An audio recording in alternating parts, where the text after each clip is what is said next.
What's good, y'all? Welcome to my review for SummerSlam. And overall, I gotta say, overall, it was a good show. It was overall a pretty good show. A little better than I would have expected. Was it as good as last year's? No. No, I think I mentioned before in other videos. I don't think I did actually do a review of SummerSlam last year, but I mentioned this in other videos. SummerSlam last year was without a doubt an amazing. To me anyway, me personally, I love SummerSlam last year. It's honestly probably my favorite SummerSlam, and we had the man made her debut. We had that amazing match between AJ Styles and Samoa Joe. Watching Ronda Rousey break Alexa Bliss's arm was a nice touch. Seeing her arm get stretched out as far as it did. Nice little image there. What else?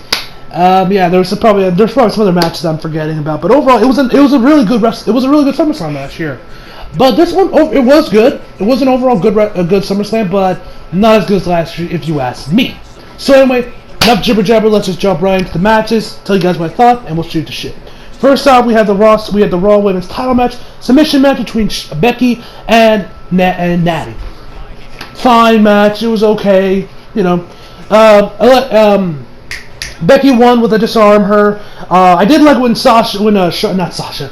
Becky used the sharpshooter on Natty, and I joked to myself, "Oh shit, it's gonna be Montreal Screwjob Part 2, ladies and gentlemen," But that didn't happen. Overall it was a good match. Nice, decent way to start off the show, but nothing that was overall that great or memorable, if you ask me. One thing I forgot to mention. Holy fuck, we started the show up with Pyro. Holy hell! What year am I in? Is it 20? Are we back in like 2013? When was Pyro? I was shocked to see that Pyro came back.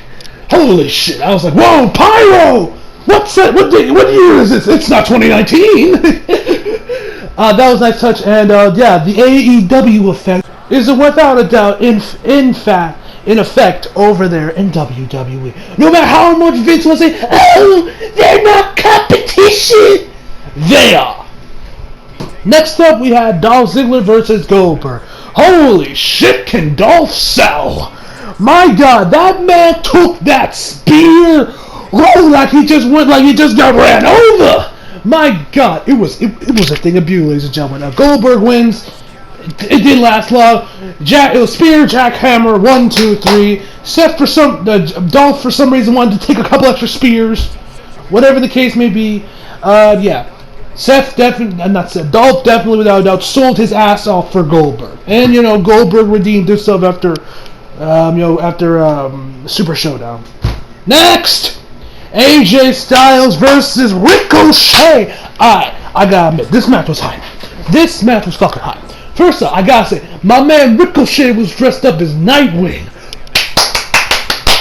Johnny Gargano was bringing that Marvel up with Wolverine Takeover, and Ricochet was like, let me give DC some love, and come out wearing Nightwing. And it wasn't like what he did with Miles at Takeover Phoenix, where he was wearing, like black and red pants with a Miles jacket. He legit went full on cosplay Nightwing. I'm surprised he didn't bring in those little like staff things Nightwing has. I'm surprised he didn't bring those out too. But he had like the pants on as well as a jacket on, full on Nightwing cosplay, which I loved.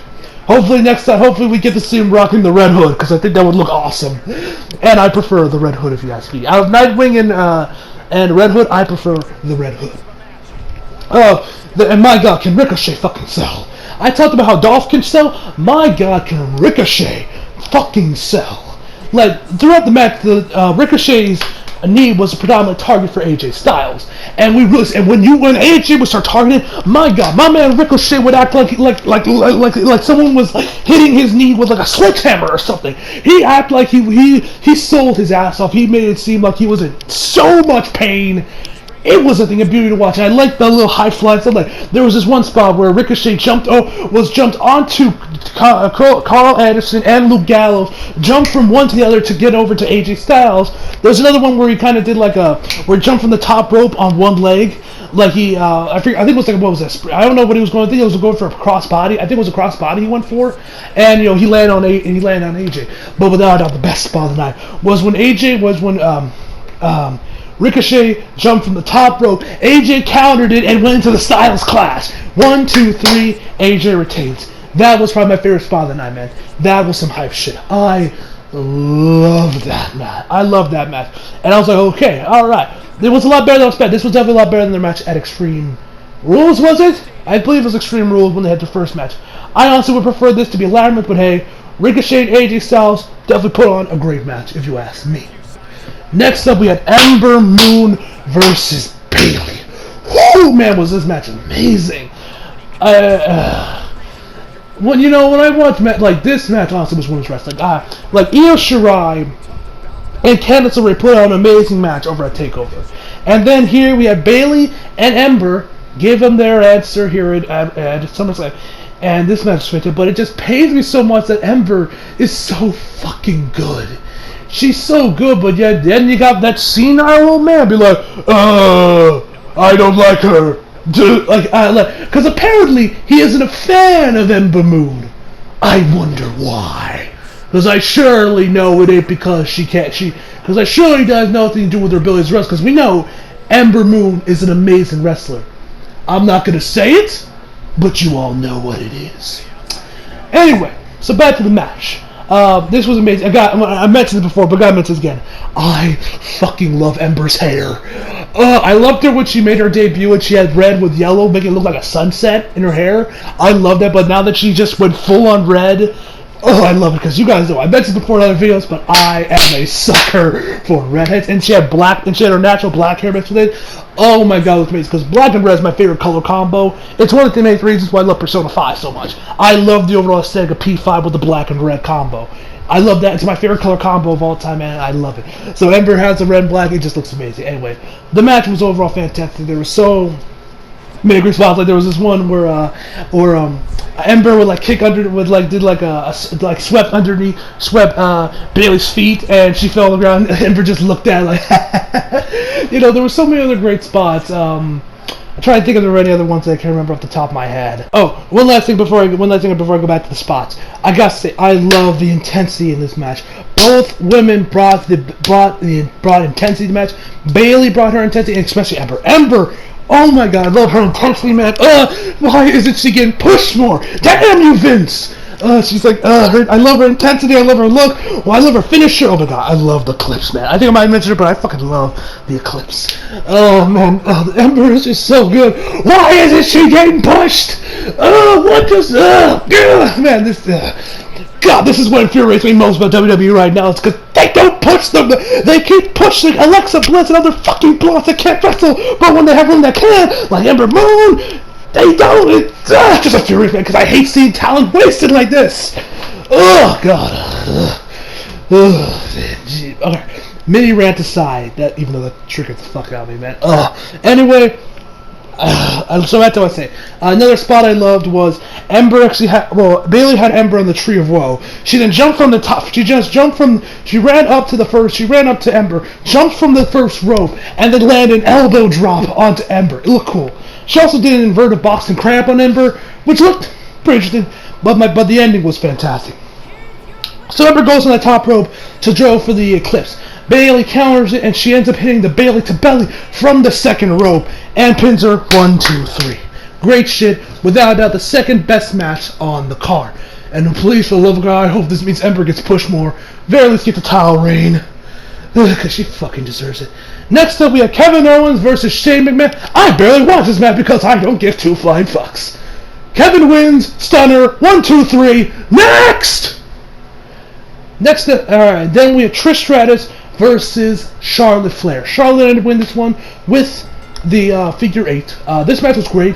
I liked when it's now you can definitely see there was some ring rust with Trish. She kind of looked a little off in the beginning, but when around the midway point she started getting into it, and bam, she was really good. I gotta say, Trish looked amazing, man. Like I don't know if this is gonna be her last match in WWE. Looked like it was, because she did she had a little celebration where she went up on the second rope of each side of the ring and did her little little pose. So maybe this is her farewell and she's done wrestling.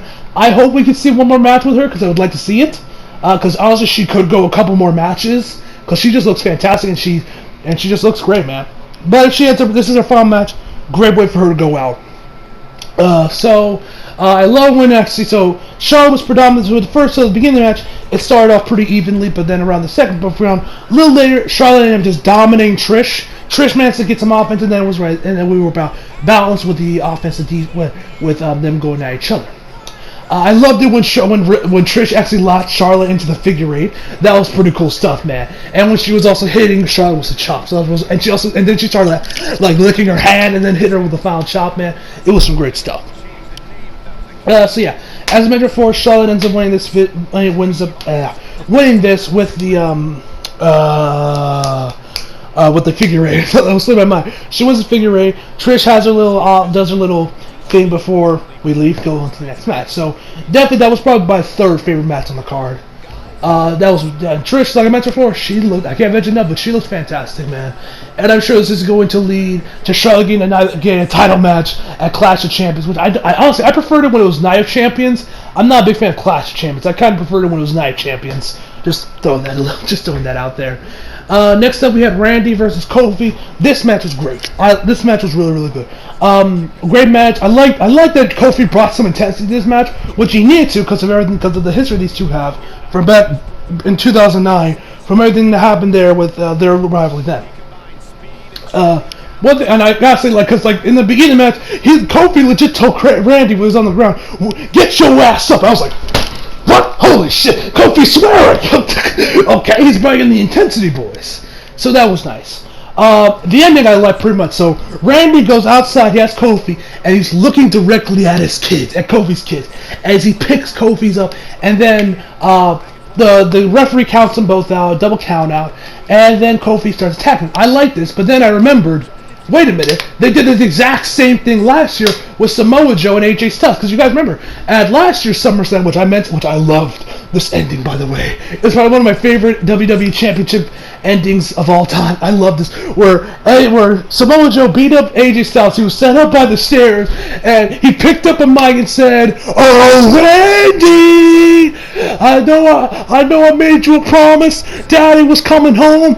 It looks like he's not, but I'll be your new daddy." Oh, man, I remember that like it was just the crowd's reaction, AJ's face. Oh, I love it. And then AJ come in there and start beating the shit up. I think it was like a chair or a Kendall. Either way, it was some hype shit. They literally did the exact same thing, minus the cool, minus Samoa Joe being an absolute savage with Randy. But also, it was still a nice finish. I liked it, but a little bit more originality WWE. But I also preferred how it was done last year's SummerSlam. I thought that was amazing. I loved that ending, man. So yeah, overall, great match. And of course, Kofi retains. They'll probably have a rematch Clash Championship where that's when Randy wins, leading so that he'll be the champion leading into the Fox deal in October. That's my prediction anyway, as well as JD's. Next up, we have Bray Wyatt, The Fiend versus Finn Balor. No demon. Finn was just the man, and I gotta say, I loved Bray's entrance, man. The Fiend, he has his entrance is like a remix version of his old one, with a different singer and some extra guitar riffs. I love it. I love that it comes out with like a lantern that's like of Bray's head, open wide, with mouth open and his eyes shut. It looks amazing. I love it. And the Fiend overall in the ring looked fantastic. Did Bray get some new tattoos? Because it looked like he got some new tattoos. Bray looked great. He was doing all this crazy shit. He even did the whole bends backwards on the ropes thing. I love when he does that. And Finn was just like, oh my god, he stepped dead his track, man. Bray looked fantastic. The Fiends ended up winning with the mortal claw, I believe it was called. With the mortal claw. I believe it was called. He wins with that, and we end the match with these strobe effects with Bray Wyatt at the entrance ramp. It looked fantastic, man. I'm definitely hyped to see more of The Fiend. I actually was never a really big fan with Bray Wyatt back in the day. Granted, his biggest rivalry, he did come out starting rivalry with John Cena, and you guys know John Cena's my favorite wrestler, so I was always rooting for John. His matches at WrestleMania 30, as well as his match at Extreme Rules. And whatever else, I was never really a big Bray Wyatt guy, but I completely understand why other people like Bray Wyatt as I grew up. But but The Fiend, oh my god, I'm in love with The Fiend, man. I love Bray Wyatt's new character. I love The Fiend, man. I'm so hyped to see more of it. So yeah, we end the match up with Seth Rollins versus Brock Lesnar. Now this match, I honestly was not looking forward to at all. I was bored of this match. I was just like, whatever. Like I lost, like Seth Rollins lost a lot of points with me recently. Not only for all the stuff he said, not for all the stuff he said in interviews, you know, about Dean or Jon Moxley and other stuff, and just the other dumb shit. It was just that whole storyline with Becky. I don't like where they're all about like, oh yeah, but did I mention that Seth Rollins is Becky Lynch's boyfriend? Yeah, or that shirt, the man's man, or I should say, the man's bitch. You know, I just lost a lot. I lost a lot of my appreciation and love for Seth Rollins during that whole period, man. But my God, did it look like 2017 Seth Rollins rose from the grave in this match? Because my God, this match was fucking fantastic, ladies and gentlemen. JD himself said this on Twitter, that this is probably the greatest Universal title match ever, and I can agree with that fact. This match was fantastic. It started off fast and furious, ladies and gentlemen. We started off with just Seth Rollins with Brock Lesnar going for the German suplex. Seth managed to counter, land on his feet, hit him with a super kick, curve stop, 1, 2, kick out. Kept going at it. Then Brock got on the offensive, where we got another glorious knee from him. It's Punisher time, bitch! And then German suplexed him, man. Great shit. And I love when Brock grabbed Seth by his tape and started swinging him around and throwing him. That was some hype shit. Man, I honestly, I've loved Brock Lesnar a lot more now recently in these matches he's had with Daniel Bryan, as well as Finn Balor and a few other guys, because he works best with smaller guys, without a doubt. He also did like a frog splash from the top rope to the announce table. That was some hype shit. There were so many other great moments in the match I loved. And I was like right back to where I was back in 2016. I was right there, stomping my foot to the ground, and Seth Rollins wasn't chanting, "Burn it down, man." It was some great shit. So Seth Rollins wins with a curve stomp, which there were actually a couple times where Seth would go for a curve stomp, and Brock would counter into a F5, and you know, he would kick out. It was a great stuff, man. And Seth Rollins is definitely back to where he was for me before this whole Becky Lynch nonsense. Hopefully he'll keep it up on Monday Night Raw tomorrow. We'll have to wait and see. But definitely Seth Rollins is back to where he was, at least for me anyway, and I loved it. So yeah, that is over. That is the end of the match. Seth Rollins had a celebration, but there was pyro and everything. And yeah, so overall, SummerSlam this year was an overall great show. Definitely better than I expected, but nowhere near as good as last year's. Overall, I would give it an 8 out of 10. That's mostly from the Universal title match, because my God, it was fucking fantastic. Like, seriously, if you guys did not watch it, you guys skipped out SummerSlam, watch it just for that match. Just watch that match, because my God, it was fantastic. And also watch the Bayley and Ember Moon match. That was also fantastic as well. Anyway, guys, hope you all enjoyed the video. Leave a like if you did, subscribe if you're new. Follow me on Instagram, Twitter, link at least down in the description box below. And as always, come back for more. See you guys next time.